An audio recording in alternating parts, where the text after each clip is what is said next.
Alert. Host Soul signature confirmed. Initiating Apex Sanctuary System Protocol.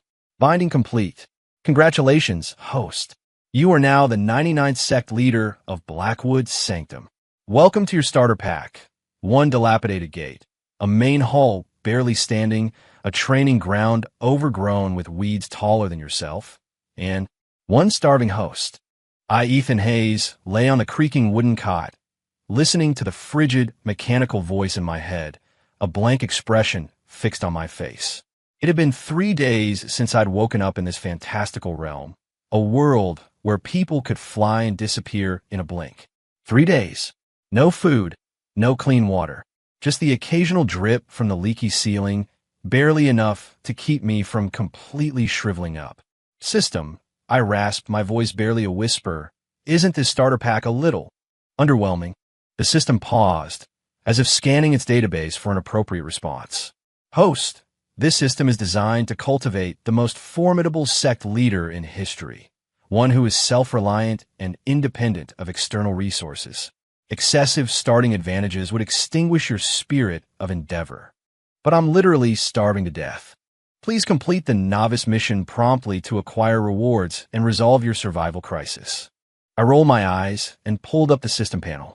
Novice mission. Recruit your first disciple. Mission rewards. 1 body cleansing pill, 10 sustenance pills, 100 sanctum points. Mission failure. Starvation. My stomach growled fiercely at the sight of the body cleansing pill, which could improve my physique and allow me to cultivate, and the 10 sustenance pills, each capable of staving off hunger for 10 days. The failure penalty, though, that was a serious kick in the gut. I struggled out of bed and pushed open the rickety hall door. The sunlight hit my eyes, blinding me. As far as I could see, it was utter desolation. This was Blackwood Sanctum, a place rumored to have once been grand, even producing ascended masters, but now so dilapidated that not even a rat would bother nesting here. For miles around, it was barren. Where was I supposed to find a disciple? System, isn't this mission a bit much? I leaned weakly against the doorframe. You could at least give me a hint, right? Like, which nearby village has a super genius? Beep. This system does not provide babysitting services. However, a friendly reminder. There's a main road 30 miles down the mountain. Travelers occasionally pass by. 30 miles. I looked down at my body, ravaged by 3 days of starvation. I figured I'd collapse halfway there, but I had no choice. For the sustenance pills, for survival, I gritted my teeth, rummaged through a corner of the main hall, and found a sturdy enough wooden staff to use as a cane. Then, I found a piece of tattered cloth, dipped it in the rainwater dripping from the ceiling, and haphazardly wiped my face. The mirror-like surface of the water reflected a face that, despite the grime, was still strikingly handsome. Sharp brows, bright eyes, a tall nose, but my lips were cracked and my complexion was ghostly pale. What a waste of a face! I chuckled to myself, a self-deprecating laugh. Leaning on the staff, I staggered 3 steps to the side for every one forward, slowly making my way down the mountain.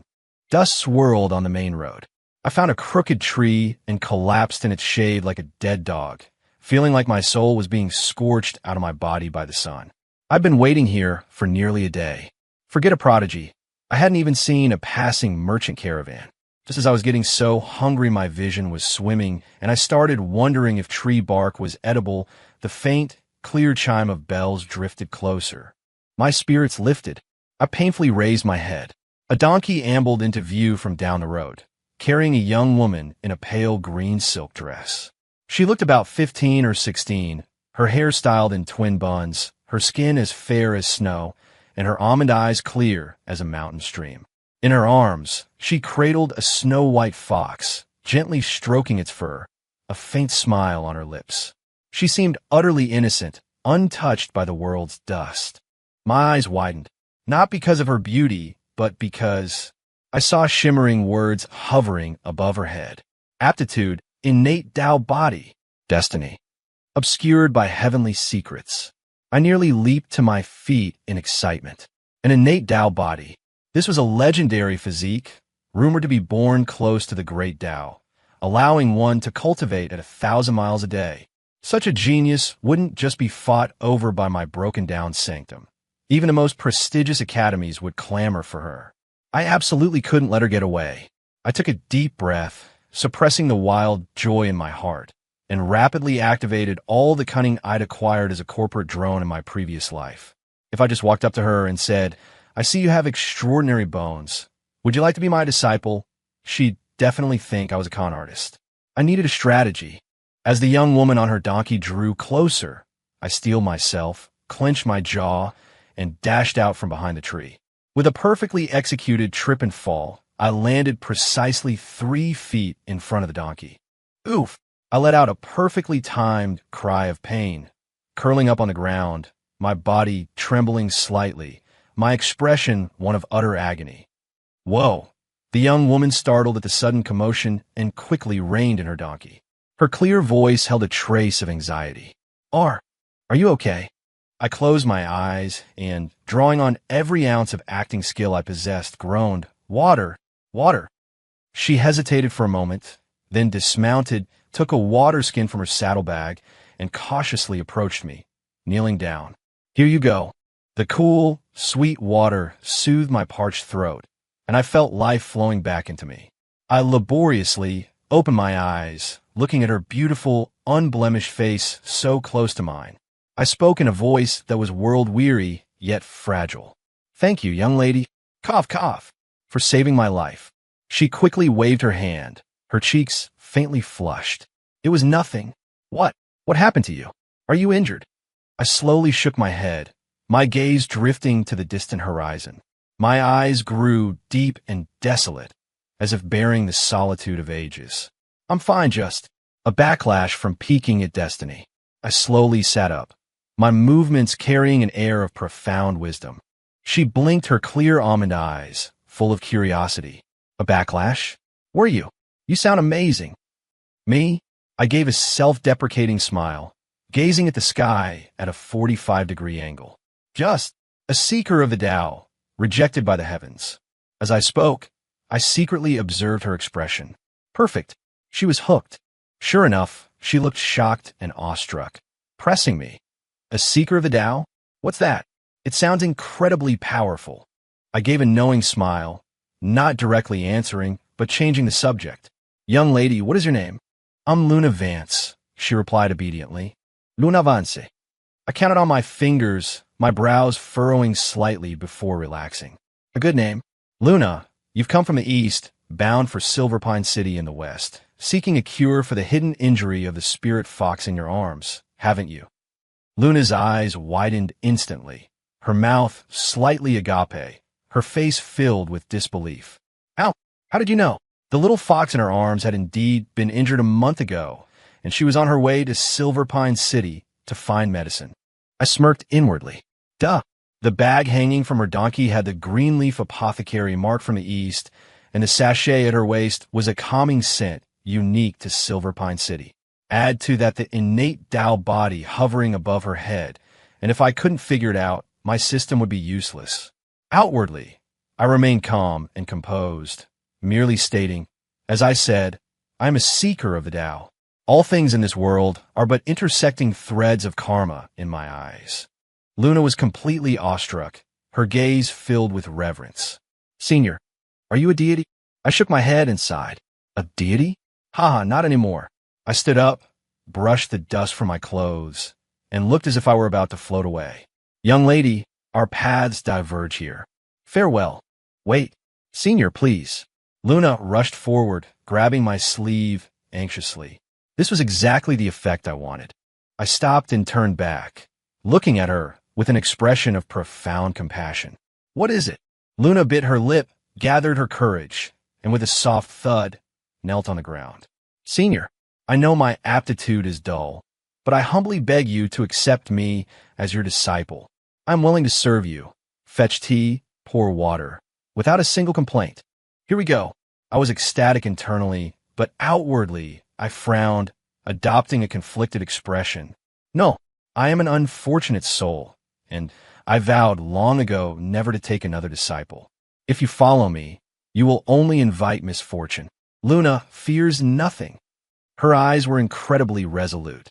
To be accepted as your disciple is Luna's great fortune. Even if there is misfortune, Luna is willing to share it with Master. With that, she bowed 3 times, her head hitting the ground with resounding thuds. I looked at the dust clinging to her smooth forehead and inwardly sighed. What good girl. Too bad she's being deceived by a charlatan like me. After a long moment of contemplation, I let out a deep sigh, as if making an incredibly difficult decision. Very well, very well. Perhaps this is fate. I extended a hand and gently helped Luna to her feet. From this day forward, you are my only disciple, under Ethan Hayes. Master, please accept your disciple's bow.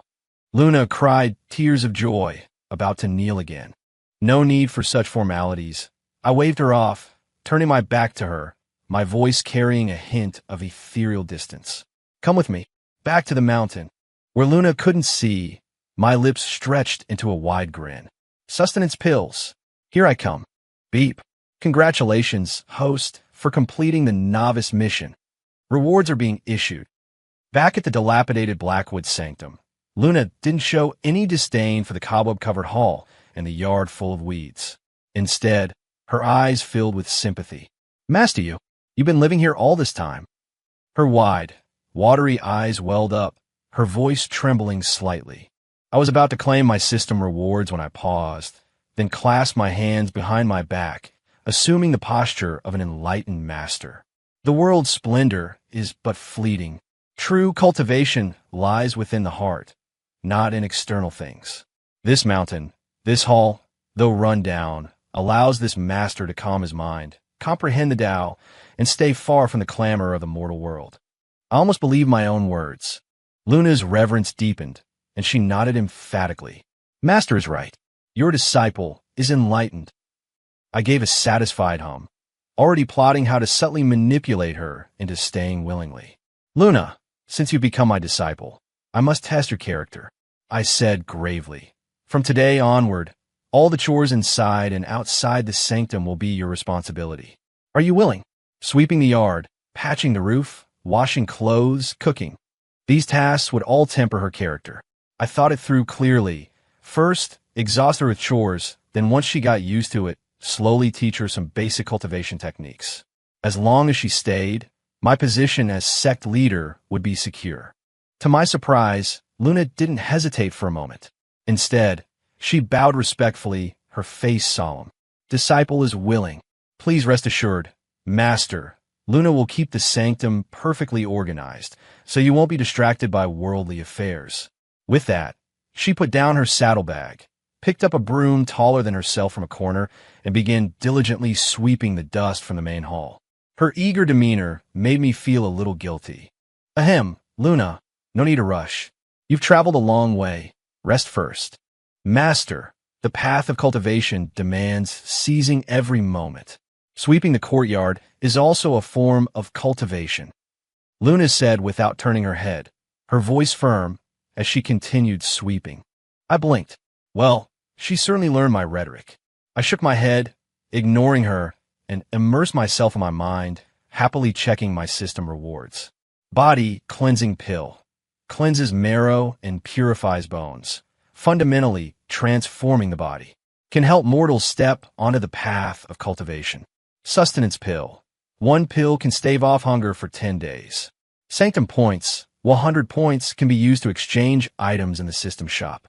I didn't hesitate, took out a body cleansing pill, and swallowed it. A warm current instantly surged through my entire body, as if I were soaking in a hot spring. I could clearly feel the impurities being expelled, my bones and meridians undergoing a miraculous transformation. Half an hour later, I opened my eyes, feeling refreshed and full of energy. The dizzying weakness from hunger was completely gone. I clenched my fist, feeling the faint but real flow of energy within me. This was spiritual energy. I had finally stepped onto the path of cultivation, becoming a cultivator at the first level of chi condensation.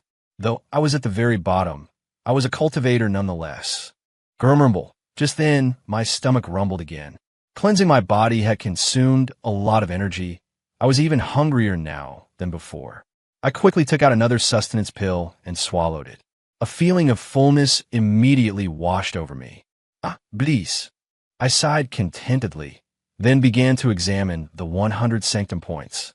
I opened the system shop. The items were dazzling, but most were grayed out. Cultivation technique section. Basic meditation manual, 10 points. Qi induction art, 50 points. Greenwood longevity technique, 500 points, grayed out. Pills section. Sustenance pills, 10 points. Healing powder, 20 points. Qi gathering pill, 100 points. Construction section. Disciple quarters, blueprint, 100 points. Alchemy lab, blueprint, 500 points, grayed out. There were indeed many things, but with my meager sanctum points, I couldn't afford most of them. I browsed for a while, then spent 10 points on a basic meditation manual. I needed to give this to Luna. I couldn't really make her sweep all day. I decided to save the remaining 90 points for a rainy day. By the time I exited the system, dusk had fallen, and the entire main hall was transformed. The dust had been swept away, the tables and chairs wiped spotless, and even the weeds outside the hall entrance had been cleared. Luna walked in, carrying a wooden bucket from outside, her forehead dotted with fine beads of sweat, her small face flushed. Seeing me, she immediately broke into a radiant smile. "Master, you're awake." "Luna, you've worked hard," I said, genuinely meaning it. "It's no hardship. Easing Master's worries is Luna's duty." She put down the bucket and pulled out a few warm wild berries from her satchel. "Master, you must be hungry, right? I just picked these from the back of the mountain. Please try some." I looked at the crimson berries, a wave of emotion washing over me. This disciple was truly worth it. Diligent, sensible, and respectful of her master. I took a berry and bit into it. The sweet juice burst in my mouth. Delicious. Seeing me enjoying the fruit, Luna's eyes curved into a delighted smile, like a satisfied little fox. "Master, there's also a small stream in the back of the mountain. The water is very clear. I've already fetched water. Later, I'll go gather some firewood so we can light a fire to keep warm tonight." Listening to her plans, I was momentarily speechless. My life as sect leader was surprisingly easy. "Luna," I cleared my throat, pulling out the basic meditation manual I just acquired. "Since you've officially joined, this master will impart a cultivation method to you today." I handed her the thin booklet. "This is the basic meditation manual, the introductory chapter to our sect's supreme technique, the Tao Source True Scripture. Remember, this method must not be shared externally. You must study it diligently." Luna accepted the booklet with both hands, as if it were a priceless treasure, and nodded solemnly. "Yes, Master. Disciple will not disappoint your expectations." Looking at her serious expression, I felt another pang of guilt. Tao Source True Scripture? I just made that up. Go on. You won't have to do chores tonight. Study the technique carefully, and if you have any questions, come ask me. I waved my hand, adopting the air of an otherworldly master. "Yes, Master." Luna, clutching the booklet, joyfully ran towards a relatively intact side hall. Watching her retreating figure, I let out a satisfied sigh. With such a capable and worry-free disciple, I just needed to cheer her on from the sidelines, and the Sanctum's revival would be just around the corner. I lay back on my wooden cot, crossed my legs, and began to envision a beautiful future. I would just sign in, recruit disciples, and then be a hands-off boss, letting these genius disciples build up the Sanctum while I reaped the rewards. This life was just too perfect. Lost in thought, I drifted into a deep sleep. It was the most peaceful sleep I'd had since I'd crossed over. It was the middle of the night. A crescent moon hung on the treetops, casting a cold, clear light on the dilapidated Sanctum, adding a touch of loneliness. I was sleeping soundly, dreaming that through the efforts of countless genius disciples, I had built Blackwood's Sanctum into the greatest power in the world. I was lying on a bed paved with top-grade spirit stones, surrounded by chirp, chirp, chirp. A sudden, crisp bird call broke the night's tranquility. I frowned at my dream and rolled over. The bird's chirping, however, persisted, growing louder and louder, as if right next to my ear. So noisy. Annoyed, I abruptly opened my eyes. The bird calls were coming from the old locust tree outside the main hall. I rubbed my eyes, sat up, and was about to go outside to chase away the dream-disturbing bird when the side hall door creaked open. A petite figure émergea. It was Luna. She was still wearing her pale green silk dress, but in her hand, she held a rusty hatchet she'd found somewhere. In the moonlight, her shadow stretched long. Her almond eyes, usually clear as water, were now terrifyingly calm, without a ripple. She looked up at the spirit sparrow, still happily chirping in the old locust tree, then walked silently towards it. I froze. What was she doing out with a hatchet in the middle of the night, instead of sleeping? Was she going to chop firewood? Curious, I followed her, hiding in the shadows of the main hall, wanting to see what my precious disciple was up to. Luna walked to the old locust tree and stopped. She didn't look up, just stood quietly, as if listening. The spirit sparrow seemed unaware of the danger, still hopping and chirping on the branch. Suddenly, Luna moved. Her movements were incredibly fast, completely unlike a young woman who had just begun cultivating. With a flick of her wrist, the rusty hatchet arced through the air with a cold gleam, leaving her hand. Whoosh! The hatchet whistled through the air, accurately shooting towards the spirit sparrow's location in the treetop. My pupils constricted. That throw, it was so fast. A short, mournful shriek came from the treetop, then silence. Immediately after, a small dark shadow fell from the tree, landing with a soft thud on the ground, splattering a few drops of blood. It was the spirit sparrow. Its body had been split in half by the hatchet, blood and entrails spilled everywhere. The hatchet, its momentum unchecked, was deeply embedded in the trunk of the old locust tree, its hilt still humming. The entire process took less than a blink of an eye. Night returned to a deadly silence. Luna stood beneath the tree, quietly gazing at the bird's corpse on the ground, her face devoid of any expression. She slowly walked forward, bent down, and picked up the still warm corpse, cradling it in her hands. Then, she turned, facing the direction of the main hall where I was hidden. Although it was dark, I had a strong intuition. She had sensed me. A chill shot from the soles of my feet to the top of my head. Was this still my innocent, sweet, and obedient disciple? This decisive brutality, those cold, emotionless eyes. As cold sweat streamed down my back, and I debated whether to pretend to be asleep, Luna moved. She walked with light steps back to the main hall entrance, gently placed the bird's corpse on the steps, then went to the old locust tree, stood on tiptoe, and pulled out the hatchet. After doing all that, she returned to the side hall and closed the door. As if nothing had happened, I stood there, frozen, for a long time before I came back to my senses. I looked at the bird's corpse on the steps, then at the closed wooden door of the side hall, feeling a shiver crawl up my spine. I quietly returned to my room, lay on the bed, but couldn't sleep again. I kept replaying the scene. That single strike from Luna, clean, swift, without hesitation. Those eyes, cold and devoid of any emotion. This was absolutely not how a 15-year-old girl should be. Could it be? She was the reincarnation of some powerful being, or possessed by something. The more I thought, the more terrified I became, tossing and turning until I finally drifted off into a restless sleep as dawn approached. The next morning, I was woken by the aroma of food. I opened my eyes to find Luna standing by my bed, holding a steaming bowl of savory stew, a sweet smile on her face. "Master, you're awake. Quickly, try the stew I made. I cooked it with that spirit sparrow from last night. It's so fragrant." I stared at the creamy white stew in the bowl, garnished with fresh green onions, my stomach churning. The bloody scene from last night was still vivid in my mind. "Master, what's wrong? Is it not to your taste?" Luna asked cautiously, seeing my pale face, her eyes filled with concern and a hint of almost imperceptible tension. And no, I forced a smile uglier than a frown and took the bowl. This master merely didn't sleep well last night. I avoided her eyes, lowering my head to take a spoonful of the stew. It was indeed incredibly delicious, but I couldn't swallow it. I felt like I was eating my last meal. "Master," Luna sat on the edge of the bed, watching me obediently. "Was that bird last night disturbing your rest?" My heart lurched. I looked up, meeting Luna's clear almond eyes. They were full of innocence and concern.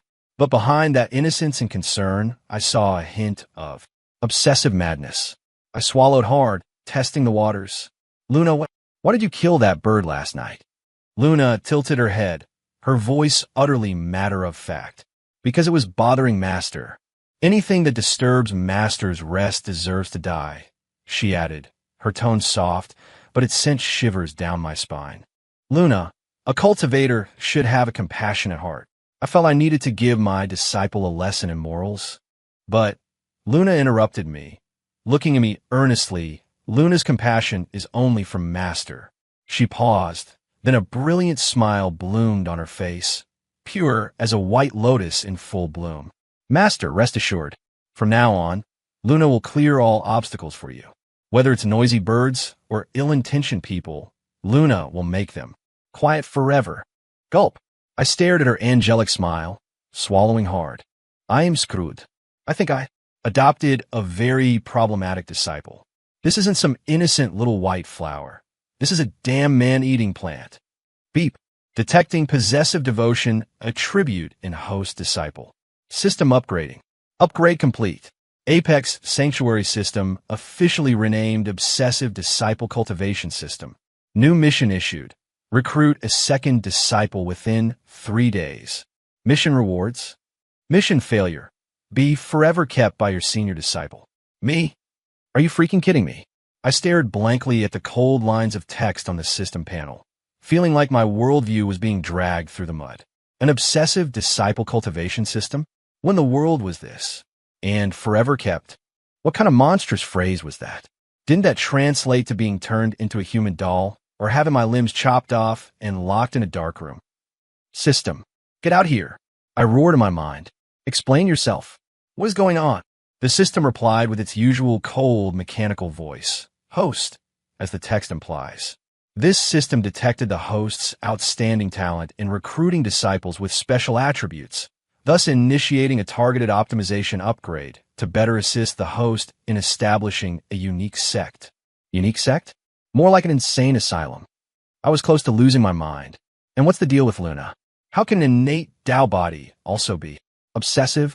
Regarding disciple Luna Vance, her destiny is unique and obscured by heavenly secrets. Innate Tao body is her superficial attribute. Possessive devotion is her core attribute. The host's ability to precisely select her from countless others fully demonstrates your perfect compatibility with this system. Compatibility, my ass. I just wanted to dig this damn system out of my brain and stomp on it. I finally understood. I'd been duped, tricked by this system from the very beginning. What most formidable sect leader in history? This was clearly the most miserable sect leader in history. System, I want to unbind. Whoever wants this job can have it. I am quitting. Beep. Unbinding procedure cannot be initiated. Please actively complete missions, otherwise failure penalties will be triggered. The system's voice was devoid of emotion, but I heard a clear threat. Mess around, and I'll kill you. I slumped back onto the bed, devoid of all will to live. Outside the door, Luna seemed to have heard the commotion. Master, what's wrong? Are you not feeling well? And nothing. I jolted upright and quickly replied, this master was merely having some insights from cultivation just now, and my aura was a bit unstable. Now, seeing Luna's innocent smile made my skin crawl. Oh, then master, please rest well. Luna won't disturb you. Luna will go to the back of the mountain to fetch some spring water for your tea. Go ahead. As Luna's footsteps receded, I finally let out a sigh of relief. I looked at the blood-red countdown on the system panel. 3 days. Only 3 days. I had to recruit another disciple. But after Luna, how could I dare to just recruit anyone? What if I got another obsessive one? 2 obsessive disciples. The thought alone sent shivers down my spine. Would they fight over me and cut me into 18 pieces, each taking half? No, absolutely not. System, are there any requirements for this recruitment? For example, can I recruit a male? Or someone with a normal personality? Beep. This system is only responsible for issuing missions and does not interfere with the host choices. However, a friendly reminder, the host has a deeper connection with female disciples of special attributes. Connection, my foot. This is a curse. I irritably ruffle my hair. The situation now was, if I didn't recruit a disciple, I'd be forever kept by Luna in 3 days. If I did recruit, I might bring in another psycho, and then I'd die an even worse death. This was a dead end. Was there no other way? I forced myself to calm down and analyze the situation. First, Luna's possessive attribute had awakened, and she seemed pretty far gone. In front of her, I absolutely couldn't show any abnormality. I had to maintain the image of an enlightened master. Second, the system mission had to be completed. This meant I had to go out. But the problem was, how would I explain to Luna that I needed to go down a mountain? An enlightened seeker, an otherworldly master. I couldn't just say I was going down to a job fair to recruit, could I? More importantly, would Luna let me leave alone? Her words, "Luna will clear all obstacles for you," still echoed in my ears. In her eyes, would those mortals down the mountain also be obstacles? The more I thought, the more terrified I became. No, I had to come up with a foolproof plan. I pondered for a long time, and finally, a less-than-ideal plan formed in my mind. In the evening, Luna returned to the sanctum, humming a tune and carrying a bucket of clear mountain spring water. As she stepped into the main hall, she saw me sitting cross-legged, my face solemn, my brow deeply furrowed. "Master!" Luna's heart tightened, and she quickly dropped the bucket and rushed over. "What's wrong?" I slowly opened my eyes, a flicker of sorrow and resolve passing through them. I let out a long sigh. "Luna, this master, may not have much time left." "What?" Luna was thunderstruck, her face instantly turning pale. "Master, you, don't scare me. Aren't you a deity? How could you?" I painfully raised a hand, clutching my chest, looking as if I was suffering from a vital energy backlash. This master previously peered into heavenly secrets and suffered backlash from the great Tao. Now old injuries have resurfaced, and my spiritual energy is dissipating. Cough, cough.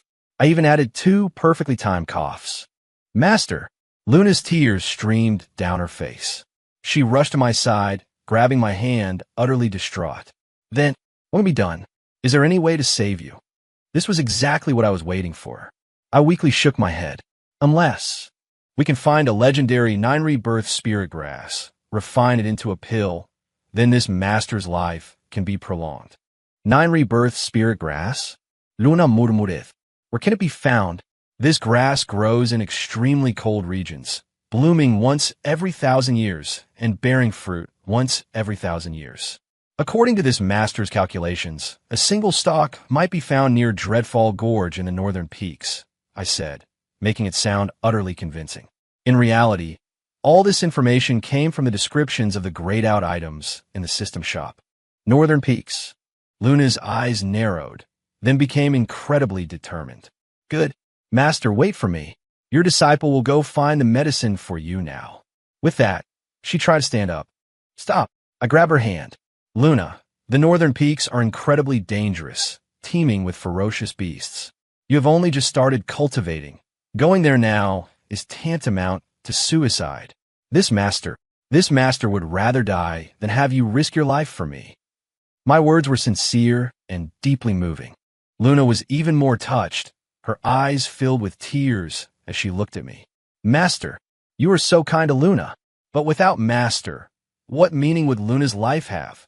She wiped away her tears, her eyes resolute. "Master, you don't need to persuade me further. Through fire and brimstone, Luna will find the immortal herb for you. You must wait for me to return." With that, she pulled her hand free from mine and ran out of the hall. "Luna!" I called out weakly from behind her. Luna's figure paused for a moment, but didn't turn back, quickly disappearing beyond the sanctum gate. Watching her retreating figure, the weakness and sorrow on my face vanished without a trace. I let out a long sigh, collapsing onto the ground. Oh my God, that scared me. I had finally managed to temporarily send this powerful goddess away. The northern peaks were tens of thousands of miles away from here. Even if Luna had an innate Tao body, she wouldn't be back for at least a year and a half. This gave me ample time to complete my mission and figure out how to deal with future crises. Perfect. I gave myself a mental high five for my cleverness. I scrambled to my feet, quickly tidied myself, and prepared to descend the mountain. My destination was still that main road, 30 miles away. This time, I would keep my eyes wide open and find a disciple who looked utterly ordinary, with absolutely no special attributes. I returned to the crooked tree beside the main road. With the experience from last time, I was well prepared, not only bringing water, but also some wild berries Luna had picked. With some cultivation now, my travel speed was much faster. I sat under the tree, munching on berries, contemplating my disciple recruitment standards. First, it had to be a female. This was the system's perverse preference. I couldn't fight it. Second, the aptitude couldn't be too good. Someone like Luna, with an innate Tao body, was clearly a protagonist template, prone to trouble. It would be best to find someone with below-average aptitude. Ordinary, safe. Third, the personality should be gentle or even a little timid. That way, even if there were some special attributes, they wouldn't cause too much trouble. As I was pondering, the sound of horse hooves drifted from afar. I looked up to see a black steed galloping towards me. On its back sat a woman in black, cradling a swaddled infant. The woman looked to be in her 20s, exceptionally beautiful, but her face was as pale as paper, her aura chaotic. She was clearly severely injured. Behind her, several other riders were in hot pursuit. "Stop! Hand over the child!" the people behind her shouted. The woman ignored them, desperately spurring her horse onward. I frowned. This scene screamed trouble. According to my principle of lying low, I should immediately hide and pretend I saw nothing. But the system mission was pressing. This woman, though clearly in deep trouble, was at least a candidate. Should I take a gamble? Just as I hesitated, the woman in black had already spurred her horse close. She seemed to have seen me under the tree, a flicker of struggle in her eyes, but then she gritted her teeth and forcefully threw the swaddled infant towards me. Catch! I instinctively reached out and caught a soft, squishy little bundle. It was a baby, still asleep, her face rosy and incredibly cute. "Friend, this child has a karmic connection with you. Please take care of her. There will surely be a great reward someday." The woman threw out these words, then, without looking back, spurred her horse in another direction, quickly drawing away her pursuers. I stood there, cradling the infant, utterly bewildered by the wind. Wait, what is happening? I just wanted to recruit a disciple. Why am I suddenly a dad? I looked down at the baby, then in the direction the woman had fled, completely confused. System, what? What is this? Beep. Detecting host has acquired a special individual. Triggering hidden mission. Nurture the divine maiden's bloodline. Mission completion will grant abundant rewards. Divine maiden's bloodline? My heart leaped. I carefully examined the infant in my arms. A faint golden mark was subtly visible on her brow. You wouldn't notice it unless you looked closely. This little one had a significant background. But the problem was, I was a grown man who could barely support myself. How was I supposed to raise a baby? And what if that woman's enemies came looking for her? My head ached. I was just about to ditch this hot potato when the pursuers returned. The leader was a burly man with a scarred face. He reined in his horse, looking down at me with fierce eyes. What did that woman throw to you just now? Hand it over. My heart sank. Crap, I was just a first-level chi condensation newbie. Facing these guys who clearly radiated murderous intent, wasn't I just offering myself up? I forced myself to remain calm, hid the infant behind me, and squeezed out a smile. Gentlemen, what thing? I didn't see anything. I was just resting here in the shade. The scar-faced man sneered. Still playing dumb? Search him. His two subordinates immediately dismounted and advanced towards me. My mind raced. Fighting was definitely not an option.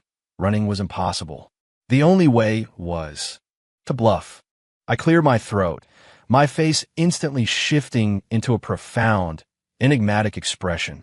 I slowly stood up. Gentlemen, I advise you to think carefully. My voice wasn't loud, but carried a strange penetrative power. Do you know who you are pursuing? The two subordinates, intimidated by my aura, stopped in their tracks. The scar-faced man also frowned. Ooh, I stood with my hands behind my back, meeting their gaze, and said, word for word, one destined by heaven. I pointed a finger at the infant in my arms. This child is a reincarnation of a divine maiden, bearing immense destiny. And I am her protector. If you harm her in the slightest today, you will surely face divine retribution and be utterly annihilated. I said it with such conviction that even I almost believed it. The scar-faced man and his subordinates exchanged glances, a hint of hesitation in their eyes. In this fantastical world, karma and destiny were paramount. People like them, who lived by the blade, believed in such things even more. The scar-faced man stared intently at me, seemingly trying to find a flaw in my expression. But my face was calm, my eyes serene, an expression that said, "Believe it or not, I'm not lying to you." After a long standoff, the scar-faced man finally waved his hand. "Let's go." He ultimately didn't dare to gamble. If what I said was true, they'd be in serious trouble. Watching the pursuers ride away, my legs went weak and I almost collapsed. My back was completely soaked with cold sweat. That was close. I looked down at the still sleeping infant in my arms, a wry smile on my face. "Little one, I risked my life for you. Now, I couldn't even ditch her if I wanted to." I sighed, holding the infant, and turned to head back up the mountain. After 2 steps, I suddenly stopped. Wait a minute. The system mission told me to recruit a disciple, not raise a child. This baby was too small. How could she be a disciple? As I was fretting, I suddenly felt like I'd kicked something. Looking down, I saw a small package wrapped in cloth. It must have been dropped by the woman in black in her haste. I picked it up and opened it. Inside were some baby clothes, a long sword that glowed an icy blue and radiated a chilling aura, clearly not an ordinary item, and a letter. I opened the letter, and its contents stunned me. It wasn't for me. It was a suicide note. The letter was simple, written by a woman named Sarah O'Connell. She was once the saintess of the Obsidian Coven. She fell in love and became pregnant, violating their rules. The coven mistress was furious and ordered her and the child to be executed. She fought her way out, but was pursued by the coven's elders. Knowing her life was short, her only wish was for her child to live. At the end of the letter, she begged the kind soul who found her child to raise her and implored them not to let the child step into the cultivation world, wishing only for her to live a peaceful and joyful life like an ordinary person. I finished the letter and fell silent. So the woman in black was Sarah O'Connell. She had entrusted her child to me, while she went to divert the pursuers, clearly having embraced the resolve to die. This was a mother's final arrangement for her child. I looked at the innocent, sleeping face in my arms, a mix of emotions churning within me. I sighed. Fine, I guess I'm just unlucky. I cradled the infant, picked up the icy blue longsword, and walked towards Blackwood's sanctum. Just as I reached the sanctum gate, the system's prompt sounded. Beep. Congratulations, host, for successfully recruiting your second disciple. Perspective. Name? Awaiting naming. Aptitude. Profound ice divine body. Destiny. Mission complete. Rewards issued. 1 parenting pack. 300 sanctum points. Me? Are you freaking kidding me? I stared at the system panel, speechless for a long time. It really was a disciple, and a profound ice divine body. Another top-tier aptitude. The most outrageous part was that the system reward was a parenting pack. Are you serious? Physically and mentally exhausted, I carried the infant back to the main hall and immediately opened the so-called parenting pack. A pile of golden, shimmering items materialized out of thin air, almost burying me. Spirit Beast Milk, 1 year supply. Produced by Spirit Energy-Nourished Spirit Cows, rich in nutrients, with the effect of strengthening the foundation and cultivating original vitality. Magic item, Pacifier of Soothing, a top-grade magic artifact. When inserted into a crying infant's mouth, it instantly calms them and induces deep sleep. Magic item, Automatic Cradle, a mid-grade magic artifact. Can rock automatically and play calming music to help infants sleep. Magic item, Diaper Plus, Unlimited Supply Edition, a low-grade magic artifact. Automatically cleans and keeps dry, eliminating the hassle of changing. Cultivation technique, Benevolent Father's Heart Sutra, a special cultivation technique. Cultivating this technique increases the host's affinity, fostering a strong sense of dependence and trust in infants towards the host. I stared at the pile of treasure-glowing, yet ridiculously absurd items, my mouth twitching uncontrollably. System, you're a genius. You even came up with a magic diaper. I picked up the Benevolent Father's Heart Sutra. The cover showed a bare-chested, brawny man, cradling a baby in his left arm, holding his sword in his right, his face radiating saintly paternal love. I felt my eyes had been severely mentally assaulted. System, can I not learn this thing? Beep. This cultivation technique is a bound reward and has been automatically mastered by the host. Cultivating this technique will assist the host in better completing the Nurture the Divine Maiden's bloodline mission. As soon as the words fell, I felt a warm current surge into my mind. Countless pieces of knowledge on how to hold a baby, feed milk, and change diapers instantly flooded my brain. At the same time, an indescribable aura settled upon me. If the old me was an ethereal immortal, the current me was an immortal with a baby. You've got to be kidding me. I let out a silent roar, but ultimately, I could only reluctantly accept reality. I resignedly picked up a bottle of spirit beast milk, warmed it with my spiritual energy, then clumsily inserted the nipple into the baby's mouth. The little one smacked her lips and naturally began to suck. Watching her contented expression, I sighed and gave her a name. From now on, you'll be called Nia. Nia, as in cherished. Consider it an explanation to your ill-fated mother. Just then, I felt a chill down my spine. A cold, murderous intent instantly locked onto me. My hair stood on end. I spun around. Outside the sanctum gate, a slender figure in pale green stood poised. It was Luna. She was back. How could she be so fast? My mind went blank. Luna stood silently, holding a long sword that was still dripping blood. Her silk dress was stained with crimson spots, like plum blossoms blooming in the snow. Her innocent, beautiful face was devoid of expression, and her clear almond eyes were fixed on the baby in my arms, who was currently drinking milk. Her gaze held undisguised jealousy and murderous intent. Master, she spoke, her voice as soft as a feather, but it made me feel like I'd fallen into an ice cave. Who are you holding? I'm finished. That was the only thought in my mind. A true disaster. I never imagined Luna would return so quickly. Luna, let me explain. My tongue felt tangled. It's not what you think. What do I think? Luna slowly walked towards me, each step like a tread on my heart. Her expression was still innocent, even carrying a hint of grievance. Didn't Master say you didn't have much time left? Didn't Master say Luna was your only disciple? But why? Why did Luna rush back with all her might, only to see you holding another child? Master, you lied to me. With each word she spoke, I felt the surrounding temperature drop a degree. I instinctively took a step back, clutching Nia. This action seemed to completely provoke Luna. The last shred of rationality in her eyes instantly crumbled, replaced by frantic obsession and possessiveness. You're afraid of me? She smiled, an innocent, radiant smile, but tears streamed down her cheeks.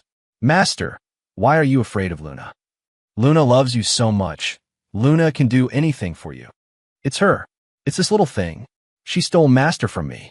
Her long sword suddenly pointed at Nia in my arms, her eyes blazing with murderous intent. As long as she disappears, Master will be Luna's alone again. Stop, I roared, tightly shielding Nia in my arms. I knew any explanation now would be useless. Luna was completely fixated, unable to hear anything. My mind raced, trying to come up with an escape plan. Run? Luna was faster than me. I definitely couldn't escape. Fight? I was only at chi condensation level 1. Luna was already at level 3, and judging by the murderous aura around her, her true combat power was probably far beyond that. The only way was to stall. Luna.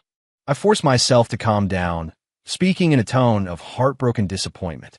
You've truly disappointed this Master. Luna's movements paused. She looked at me, somewhat bewildered. This Master took you as a disciple because I saw your pure heart, a raw jade for the Tao.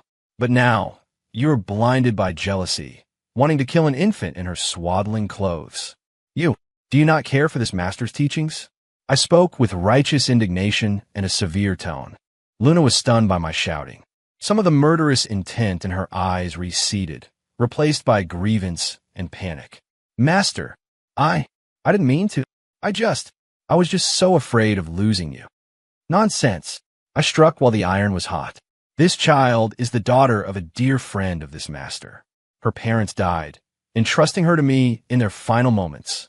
This master is merely taking care of her on their behalf. How could you think such ridiculous thoughts? A friend's daughter? Luna looked at me skeptically.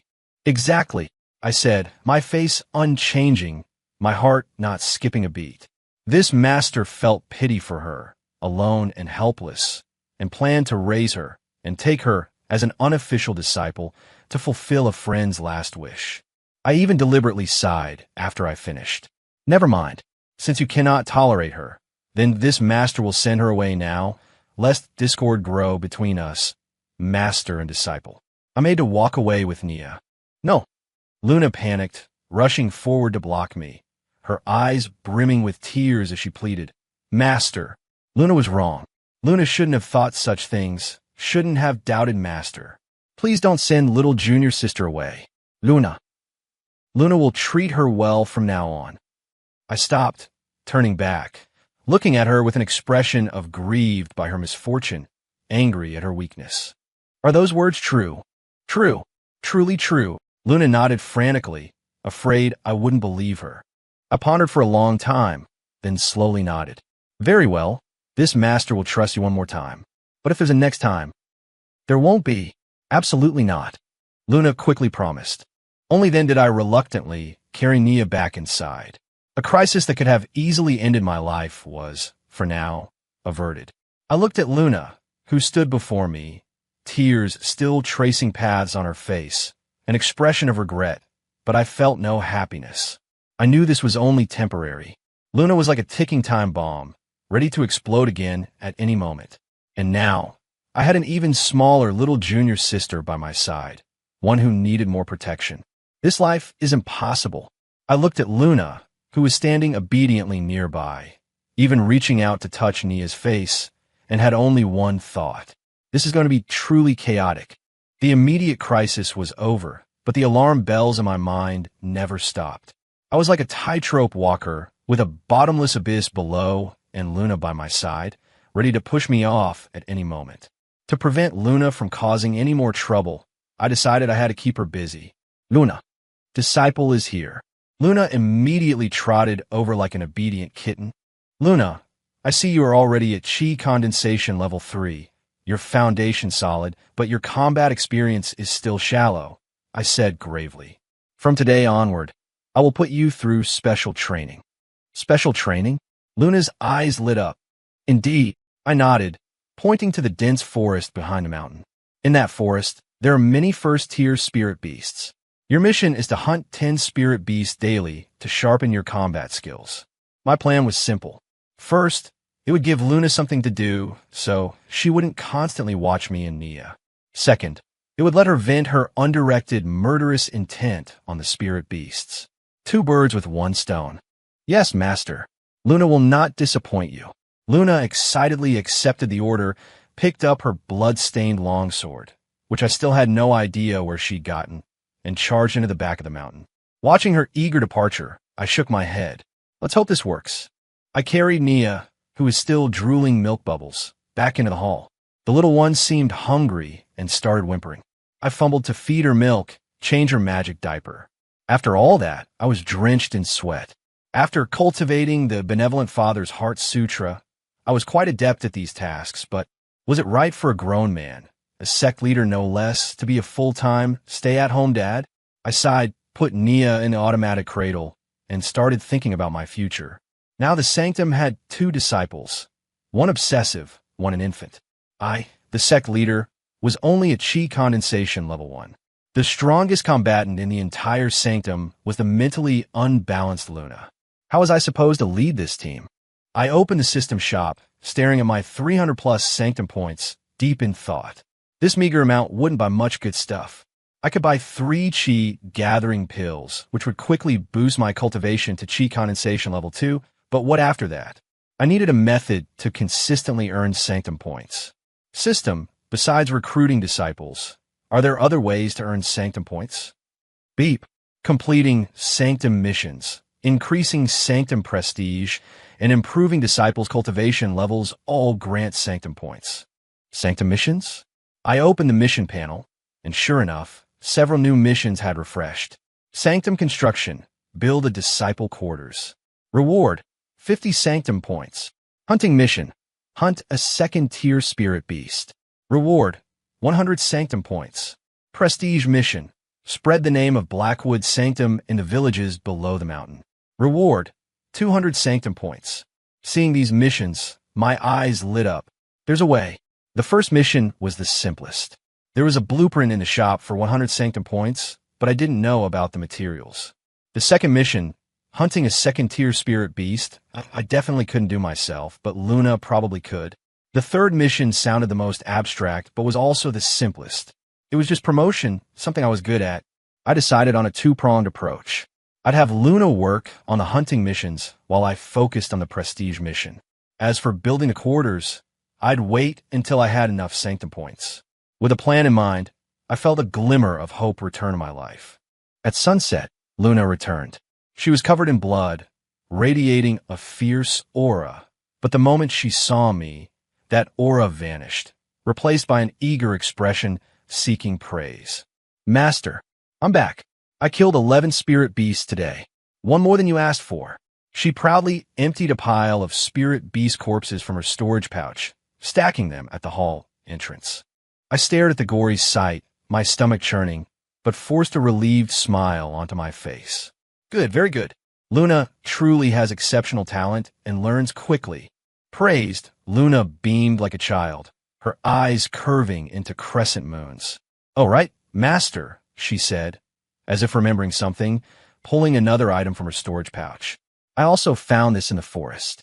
It was a snow-white second-tier spirit beast, an ice crystal tiger. The formidable white tiger was now lying lifeless, a sword plunged into its forehead. Beep.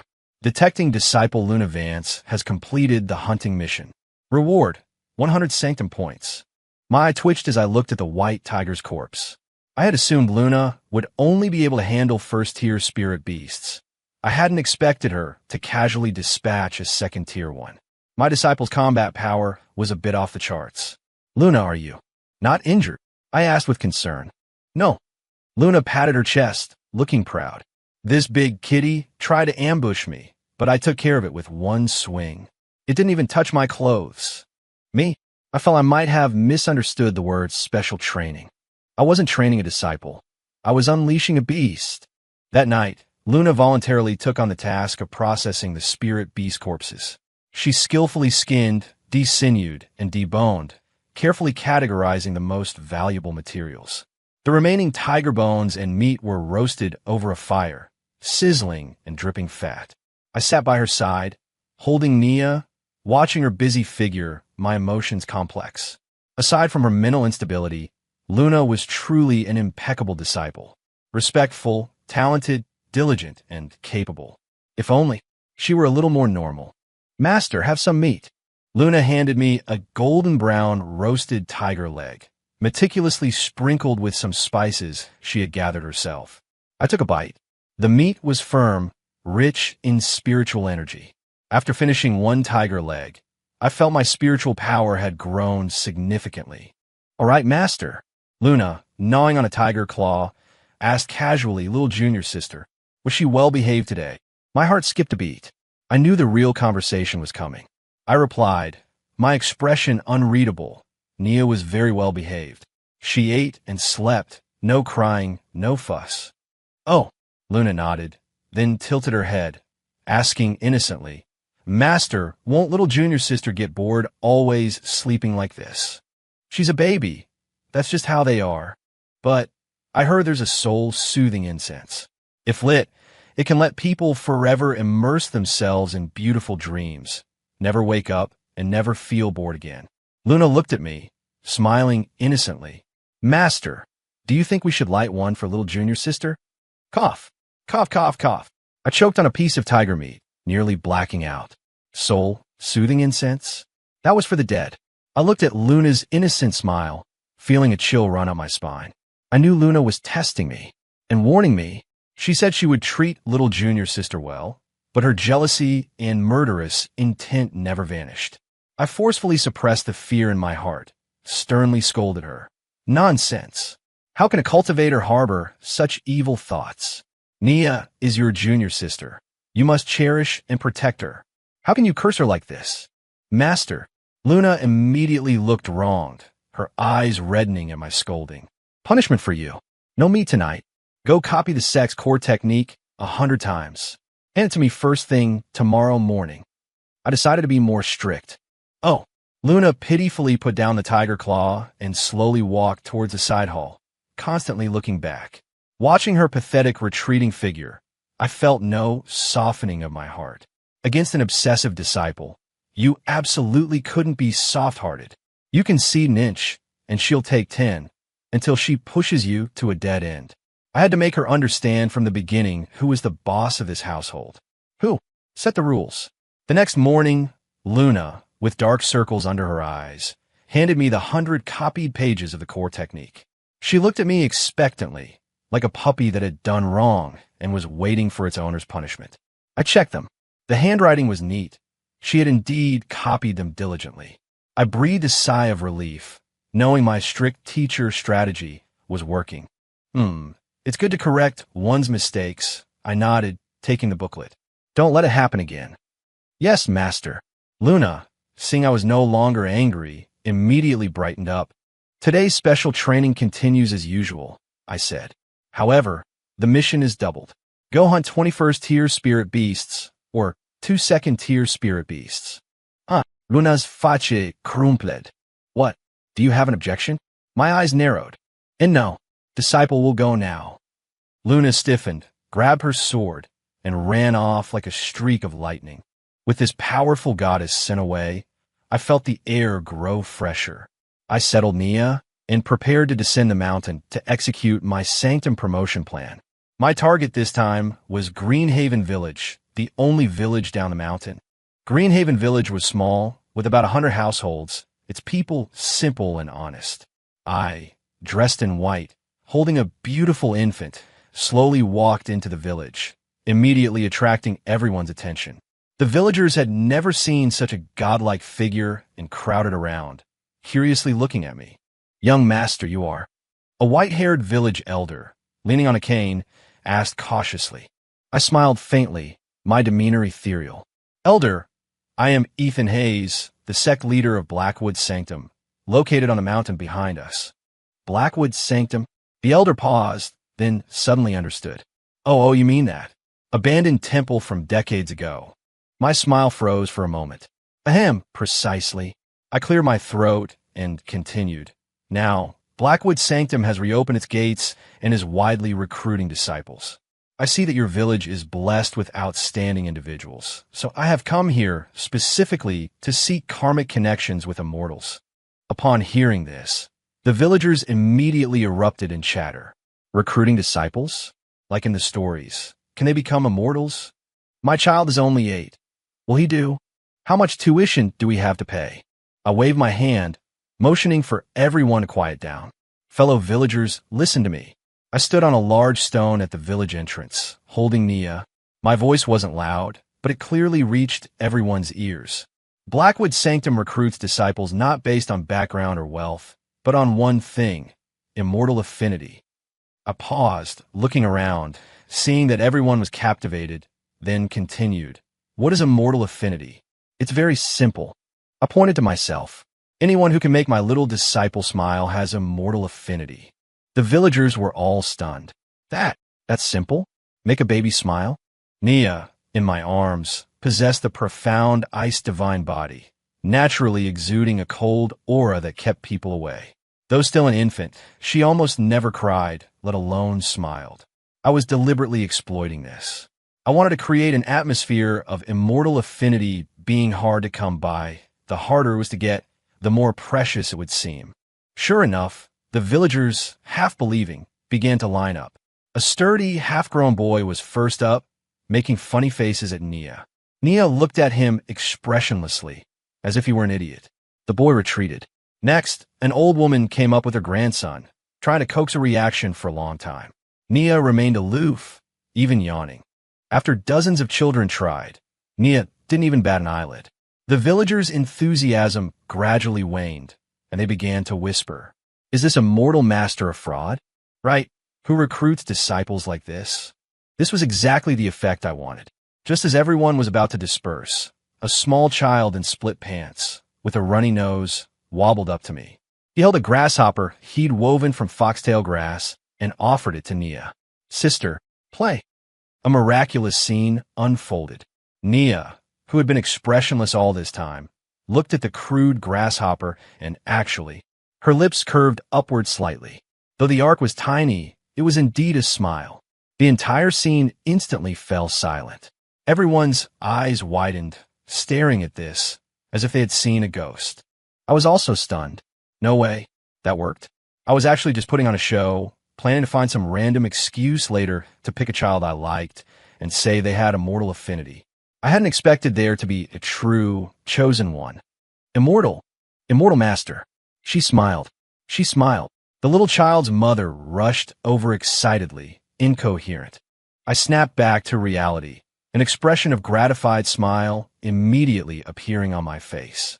I patted the little child's head, gently saying, "Excellent. This child has a pure heart and a karmic connection with my Blackwood sanctum. Are you willing to become my disciple?" The little child didn't understand what becoming a disciple meant. He just kept giggling foolishly at Nia. His mother had already knelt down excitedly. "Yes, yes." Mikey quickly bowed to the immortal master. Beep. Detecting host has completed the prestige mission. Reward, 200 sanctum points. Beep. Detecting host has recruited the third disciple. Perspective. Name, Mikey Thompson. Aptitude, mortal body, destiny. I looked at the system panel and almost burst out laughing. A mortal body. Finally, a normal one. Although his aptitude was a bit low, it was safe. This trip not only earned me 200 sanctum points, but also allowed me to conveniently recruit a disciple.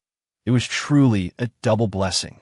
The villagers, seeing that someone had actually been chosen, immediately became excited again. Those who had given up earlier now crowded around, all wanting to try again. I waved my hand. Today's immortal affinity is exhausted. Please return home, everyone. In 3 months, I will return. With that, I carried Nia and, under the respectful and envious gazes of the villagers, floated away, keeping my achievements to myself. I didn't agree to immediately take Mikey Thompson back to the mountain, only saying I would pick him up when he was older. Are you kidding? With that powerful goddess still at the sanctum, bringing a little kid back would just cause more trouble for him. I'd wait until Luna was normal, then we could talk. Back at the sanctum, I was in high spirits. Now I had over 500 sanctum points. I could plan things out properly. I first spent 100 points to exchange for the Disciple Quarters blueprint.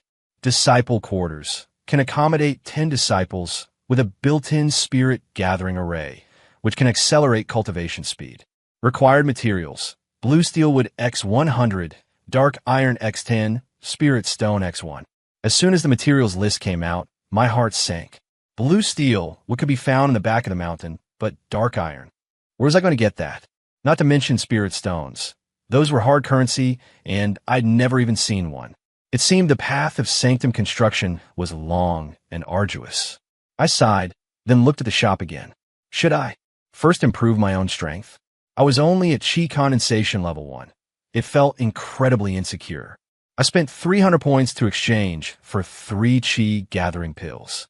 Just as I was about to take them, a strong smell of blood drifted from outside the sanctum gate. My heart clenched. Crap, Luna was back. I quickly put away the chi gathering pills and rushed out of the main hall. Luna stood at the mountain entrance, covered in blood, looking even more miserable than when she returned yesterday. Her pale green silk dress had turned dark red, several places torn by sharp weapons, revealing her fair skin and gruesome wounds underneath. Her left arm hung limp, clearly fractured. The only thing unchanged were her astonishingly bright eyes and the radiant smile on her face when she saw me. Master, I'm back. After saying that, her body went limp and she fell straight forward. Luna. I lunged forward, catching her before she hit the ground. She was scalding hot to the touch, and a heavy scent of blood clung to her. Only then did I realize that Luna not only had multiple external injuries, but her aura was also extremely weak. She had suffered severe internal injuries. Hang in there. I didn't dare to delay. Quickly carried her back into the hall and laid her flat on my bed. Without thinking, I immediately exchanged a bottle of healing powder from the system shop, spending 20 sanctum points. I carefully sprinkled the powder on Luna's wounds. A cool sensation spread, and those gruesome wounds began to heal at a visible rate. After treating the external injuries, I checked her internal injuries. The situation was even more serious than I imagined. Her internal organs were shaken to varying degrees, and several meridians were broken. This was definitely not an injury that a spirit beast could cause. She had encountered people, and powerful ones. My brows furrowed. Who would inflict such severe injuries on a young girl at chi condensation level? I slowly transferred my meager spiritual energy into Luna's body, helping her stabilize her injuries. But my cultivation was too low. This little bit of spiritual energy was merely a drop in the bucket for Luna's injuries. System, are there any pills that can treat internal injuries? Beep. The shop sells Meridian Rejoining Pill, which can reshape meridians and heal internal injuries, priced at 200 sanctum points. 200 points. I glanced at my remaining 100 plus sanctum points and gritted my teeth. Exchange. Now is not the time to be stingy. If Luna really died, not only would my conscience suffer, but I also couldn't bear the system's failure penalty. A fragrant pill appeared in my hand. I pried open Luna's mouth and fed her the pill. The pill melted instantly upon entering her mouth, transforming into a gentle medicinal power that began to repair her damaged meridians and internal organs. Luna's tightly furrowed brow gradually relaxed, and her breathing became much steadier. I finally let out a sigh of relief, slumping onto the bedside, drenched in sweat from exhaustion. I looked at her pale but still beautiful sleeping face, my emotions incredibly complex. This disciple, though mentally unstable, was truly devoted to me. Even though I was just deceiving her, she was genuinely willing to go through hell and high water for me. Why go through all this trouble? I sighed, reaching out to brush away the sweat-soaked bangs from her forehead. The moment my finger touched her forehead, Luna's eyes snapped open. Those eyes, devoid of their usual innocence and dependence, were replaced by an icy coldness and vigilance that cut to the bone, like a wounded lone wolf. She reflexively grabbed my wrist, and her other hand already reached for the long sword by the bed. The entire movement was as fast as lightning. My heart nearly leaped out of my chest, startled by the sudden turn of events. "Luna, it's me," I quickly called out. Hearing my voice, the icy coldness and vigilance in Luna's eyes slowly faded, returning to their familiar state.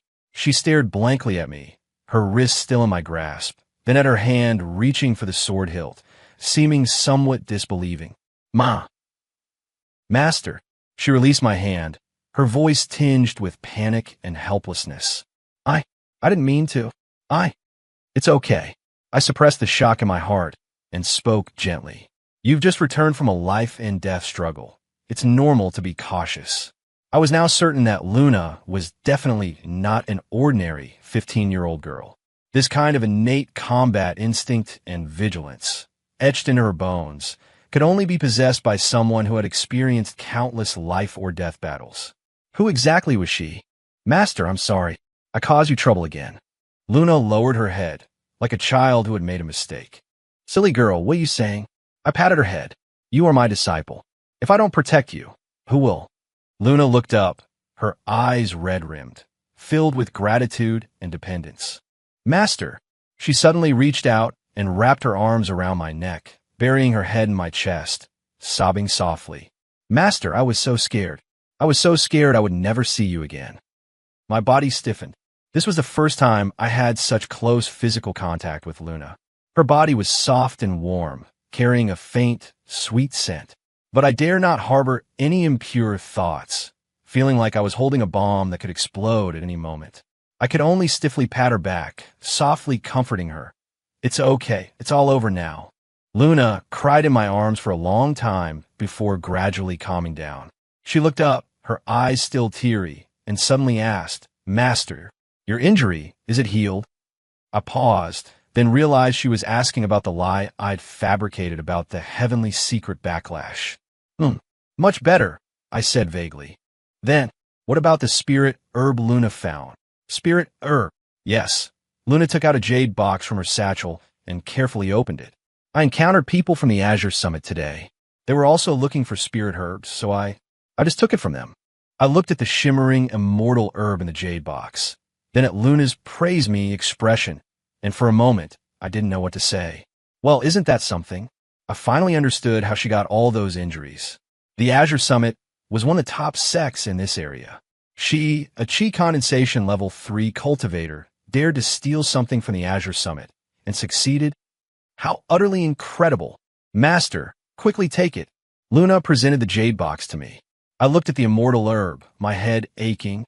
This thing was useless to me. I wasn't injured at all. But if I didn't take it, wouldn't I be letting down my disciples' filial piety? Moreover, it would expose the fact that I lied. What would Luna think then? The thought alone sent shivers down my spine.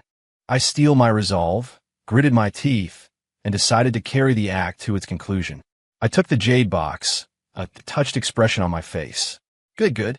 With this immortal herb, this master's injuries will surely heal. Luna, you truly are this master's. Lucky star. I feigned taking the immortal herb, then said to Luna with a serious expression, your injuries haven't fully healed. You need to rest. Tonight, you'll sleep here. Huh? Then what about Master? Luna's cheeks were faintly flushed. This Master will meditate on the floor, I said righteously. Are you kidding? Sleep in the same bed as her? I was afraid I wouldn't see the light of day. No. Luna immediately objected. Master, how can you sleep on the floor? It's cold. Or let Luna sleep on the floor. Nonsense. You are injured. But, no buts. Listen to your master, I sternly said. Luna still wanted to say something, but seeing my unyielding gaze, she could only obediently lie back down, muttering softly.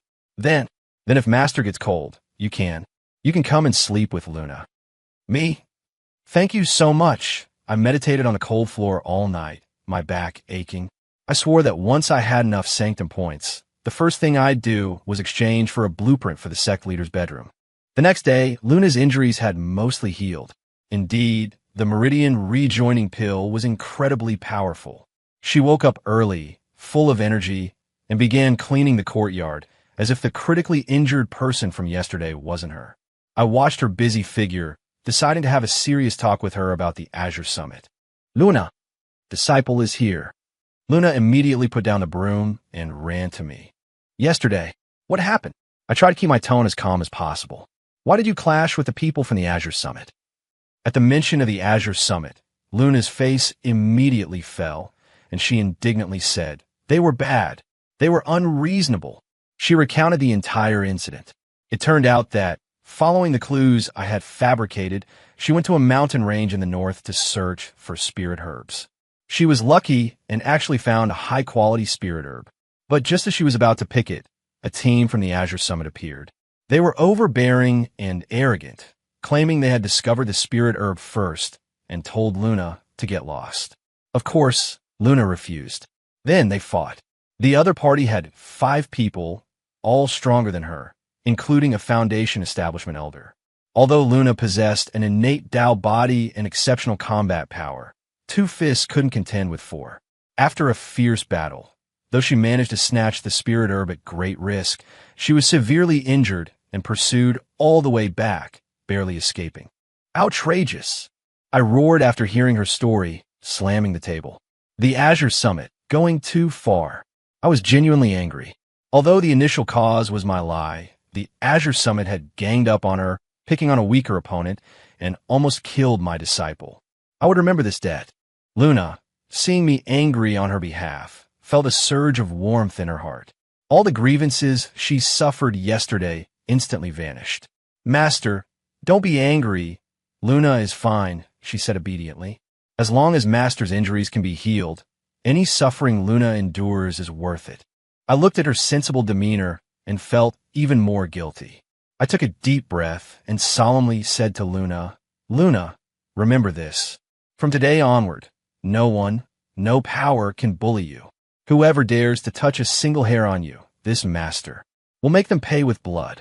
Even though I was just a Chi Condensation Level 4 cultivator, a little chicken, I still had to make bold declarations. This was the attitude I should have as a master, as a man. Luna froze. Her almond eyes stared blankly at me, slowly welling up with tears. In all her life, besides her parents, no one had ever said such words to her. Master. Her voice trembled slightly. Luna. Will be Master's sword from now on. She looked up, her eyes astonishingly bright, filled with unprecedented determination and obsession. Wherever Master points, Luna will strike. Looking at her die, for a kindred spirit demeanor, I suddenly had a bad feeling. I think I exacerbated this girl's condition again. Just as I was about to say something to remedy the situation, the system's prompt unseasonably rang out. Beep. Detecting Disciple Luna Vance's loyalty has reached fanatical devotion. Awakening special bond. Sword sheath. Sword sheath. When a host wields Disciple Luna Vance's personal sword, the host can temporarily borrow half of the disciple's cultivation. Limited to once per day, each use lasting for the duration of a few minutes. Me? There's a perk like this? I glanced at the ordinary long sword at Luna's waist, then at the system panel's description. My heart began to pound uncontrollably. Borrow half her cultivation? Luna was at chi condensation level 3. Half of that would be chi condensation level 1.5? Doesn't sound that strong, but this bond could grow. When Luna reached foundation establishment, golden core, nascent soul, wouldn't I just take off like a rocket? I was excited. The way I looked at Luna instantly changed. This wasn't just an obsessive disciple. This was my cheat code power bank. Ahem. I clear my throat, try my best to appear like a master worthy of unwavering trust. Luna, I am very pleased to hear those words. However, a gentleman's revenge is best served cold. The Azure Summit is a powerful force. We are not their match yet. This matter requires careful planning. I had to stabilize Luna first. I couldn't have her charging up to the Azure Summit with her sword right now. Everything according to Master's wishes. Luna was now completely obedient to my words. I nodded in satisfaction. With the sword sheath trump card, my sense of security greatly increased. Now, the most important thing I needed to do was quickly raise my own cultivation level, and at the same time, level up Luna, my power bank. I took out the 3 chi gathering pills. Without further hesitation, I swallowed them all in one go. A boundless spiritual energy exploded within me. I immediately sat cross-legged, circulating the basic meditation manual to refine the medicinal power. Luna, seeing this, immediately and dutifully stood guard for me. She held her long sword, standing at the main hall entrance, her eyes coldly scanning her surroundings. No rustle, no movement could escape her perception. Anyone who dared disturb Master's cultivation would die. 3 hours later, I slowly opened my eyes, exhaling a cloud of turbid air. Chi condensation level 2. Chi condensation level 3. 3 chi gathering pills had allowed my cultivation to jump 2 levels, reaching chi condensation level 3, matching Luna's. Although my foundation was a bit unstable, this rocket-like upgrade speed still felt incredibly exhilarating. I stood up, feeling full of power. Congratulations, Master, on your great progress in cultivation. Luna was the first to congratulate me, even happier than if she had broken through herself. I smiled, my mood excellent. With strength, my backbone felt stronger. I now had over 400 sanctum points, so it was time to add some things to the sanctum. I opened the shop and spent 100 points to exchange for a chi induction art manual. This was a higher level cultivation technique than the basic meditation manual. Luna, this is for you. I handed her the manual. Master this. Take it. Your cultivation cannot lag behind. You are the future of our Blackwood sanctum, I said earnestly. Luna was moved to tears, clutching the manual tightly to her chest. I then spent another 100 points to exchange for a blueprint for a first-tier spirit gathering array. This could be directly set up within the sanctum to increase spiritual energy density and accelerate cultivation speed. After all that, I still had over 200 points left. I thought for a moment, then exchanged for an introductory book on alchemy, planning to study it myself. After all, the immortal herb Luna had snatched back was still sitting there. I couldn't just let it go to waste. Just as I was planning the beautiful future blueprint of the sanctum, an uninvited guest arrived at the gate. It was a young man in a green Taoist robe, accompanied by two retainers dressed as common servants. The man had a handsome face, but his brow carried an undeniable arrogance. He was clearly a young master of extraordinary background. He stood under the dilapidated sign that read Blackwood's Sanctum, his face showing undisguised disdain and contempt. "This is Blackwood's Sanctum?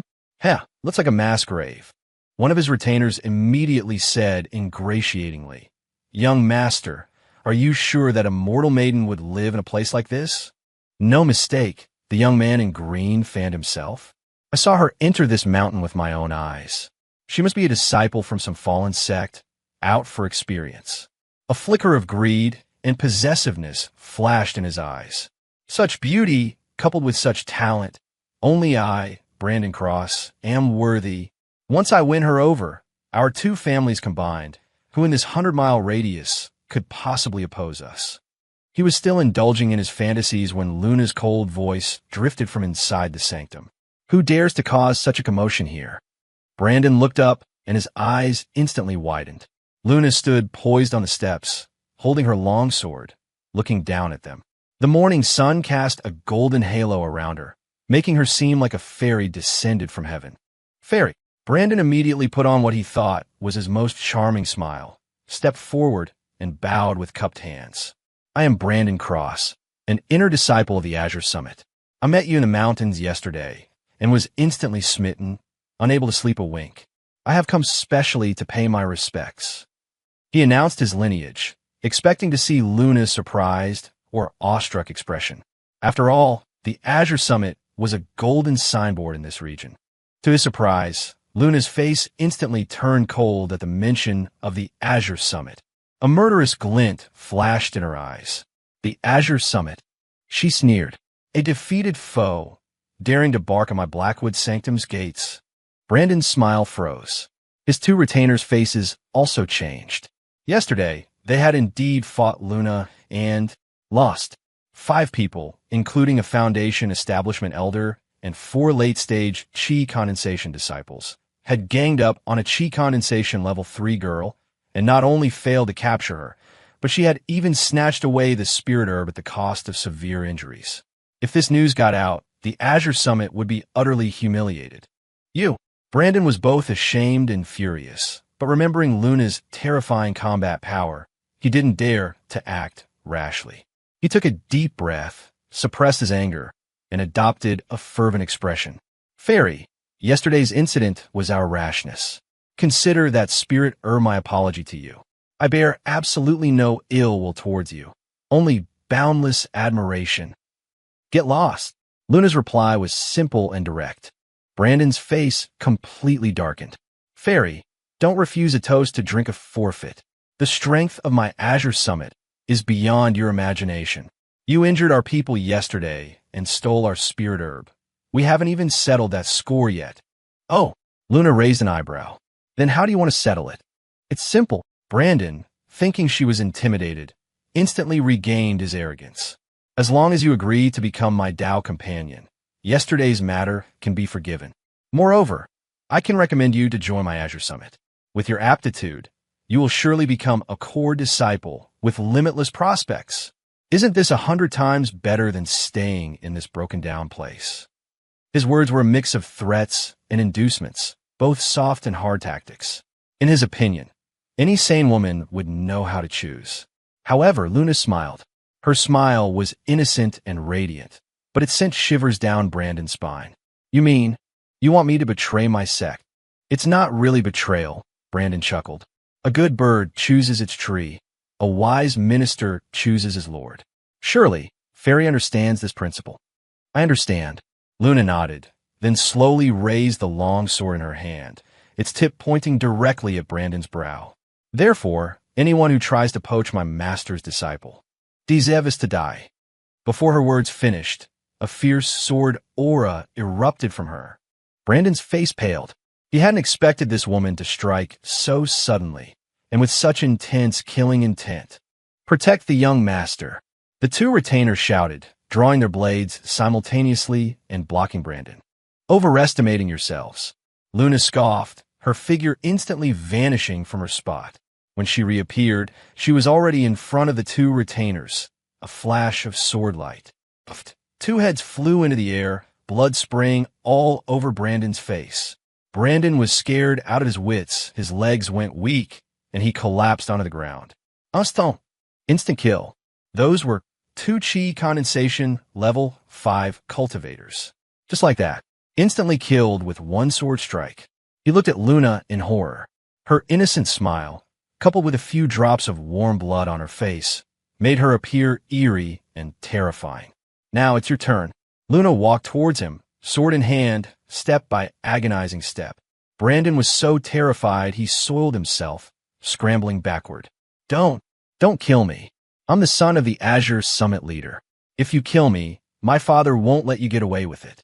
The entire Azure Summit won't let you get away with it. Oh, Luna stopped, tilting her head. That's good. It saves me the trouble of coming to find you later. She raised her sword, ready to strike him down. Stop. Just then, my voice came from inside the hall. I had actually been out for a while, hiding behind the scenes and watching the show. Originally, I didn't intend to interfere. Brandon Cross had brought this upon himself. Getting cut down by Luna was what he deserved. But hearing that he was the son of the Azure Summit leader, I knew this man couldn't die. Not yet, at least. And certainly not within Blackwood Sanctum. Otherwise, our meager resources wouldn't even be enough to fill the Azure Summit's teeth. Master, Luna, seeing me, immediately retracted her killing intent, reverting to her obedient demeanor. I walked to her side, patted her head, then looked at Brandon, who was still on the ground, having soiled himself. Get lost, I said coolly.